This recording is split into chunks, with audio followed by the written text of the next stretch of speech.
ক্রিক zone বাংলার আজকের ভিডিওতে কথা বলবো টি-20 বিশ্বকাপ 2024 নিয়ে।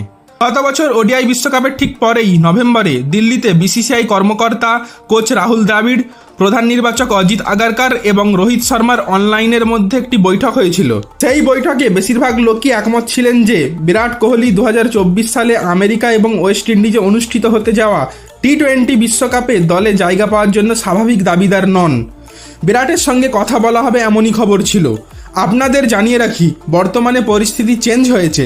বিরাট চলমান আইপিএলের 7 ম্যাচে একটি সেঞ্চুরি সহ 350+ রান করেছে এবং এই ভিডিওটি করা পর্যন্ত অরেঞ্জ ক্যাপ কোহলির দখলেই আছে। সূত্রের খবর, কোহলিও নির্বাচক কমিটির কাছে জানতে চান টি-20 বিশ্বকাপের জন্য তাকে নিয়ে কি ভাবা হচ্ছে। টি-20 বিশ্বকাপে দেশের জার্সিতে কি তিনি নামতে পারবেন? তার প্রশ্নের উত্তরে নির্বাচক মণ্ডলীর তরফে কোহলিকে জানানো হয়েছে টি-20 বিশ্বকাপে রোহিত শর্মার সঙ্গে ওপেন করতে হবে বিরাট কোহলিকে। গত সপ্তাহে মুম্বাইতে বিসিসিআই সদর দপ্তরে দ্রাবিড়, আগারকার এবং রোহিত জুনে অনুষ্ঠিত বিশ্বকাপে যাওয়া দল নিয়ে আলোচনা করেছিলেন।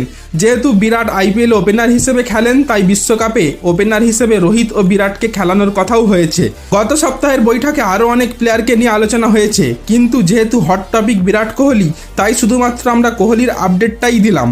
আপনাদের বলবো আর কিছুদিন অপেক্ষা করুন, সম্পূর্ণ দল ঘোষণা হলে জানতে পারবেন।